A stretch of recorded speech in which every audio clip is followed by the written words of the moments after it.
Hi, friends. This is Pastor Steve from Tulare Bethel Church, one of the Housefire group leaders.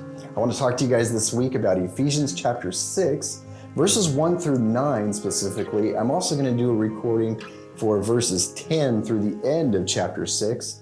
If you want to have your group go through all of Ephesians chapter 6 this week, that's fine. But if you want to save verses 10 through the end of the chapter for later, that's fine too. I want to talk to you guys today about attitude. And I want to talk to you specifically about attitude that is birthed out of identity. And it's so funny because as Christians, we so often reinforce the idea that we are royalty. And that's true, that we are rulers. And that is truth. But it's also really important to remember that the way that we rule, the way that we lead is as a servant.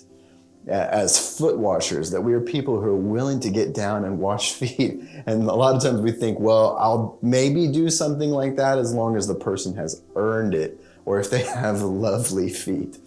But the Lord doesn't make a distinction that way. In fact, he doesn't play favorites. It says in Ephesians chapter 6 that God doesn't have any favoritism when it comes to position in life and hierarchy. So we're just called to be servants of the master, capital M, no matter what. And I'm reading now out of the Tree of Life version. And in Ephesians chapter 6, verse 5, it says this: slaves, obey your human masters with respect and reverence, with sincerity of heart as you would the Messiah. That word slaves can mean servants, it can mean bond servants, which is a person that willingly gave themselves to a master in order to pay off a debt. Or it can even mean an employee of an employer.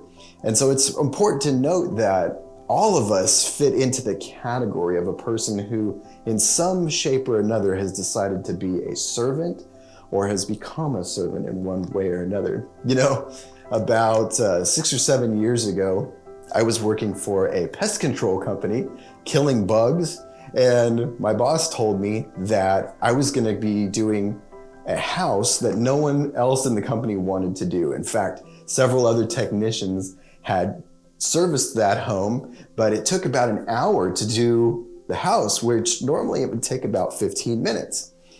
And the price was really low for some reason on the home, and the owner of the home never wanted to negotiate on the price, and for whatever reason we just kept doing it at this same low price. So I saw this thing coming for a whole month, and so for that entire month leading up to the time when I was supposed to do this house, I was grumbling in my heart. I was going, oh man, this is so wrong. I know that the lady who owns the house, she was a doctor's wife. I'm like, she's going to ask me to do all kinds of crazy stuff because I had heard the stories.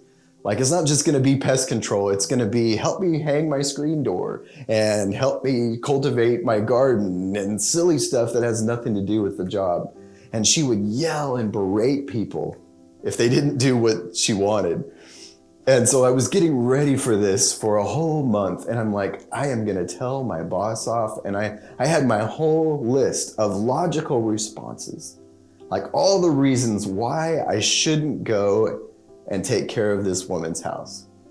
Well, the morning that I was scheduled to go over there and start, I woke up and I was rehearsing my speech, like we do a lot of times, rehearsing my confrontation with my boss that I was going to go in there and tell him off. And one word went through my mind, the word servant. And when the word servant flashed through my mind, everything changed. This peace just washed over me. And I recognized that that is our role in life. That is our identity, is to be a servant. And I went to work. I never complained. In fact, I went and I did the job. It took about an hour. And at the end, I said, is there anything else I can do for you? And she had me do things like replace the salt in her ice maker. And she did have me help with like a screen door and stuff like that. All kinds of crazy non-pest control related stuff. But at the end I said, is there anything else I can do for you? And it was the first time that I'd seen her smile. And she said, no, thank you. And I became her favorite technician at that point. But the word servant is such a changer. It's such a life-changing concept to realize that I was put here to rule, yes, but to rule as a servant. And so I want to encourage you guys today, remember that you are called to be a servant for Christ, to do all your work as if you're working for the Lord himself.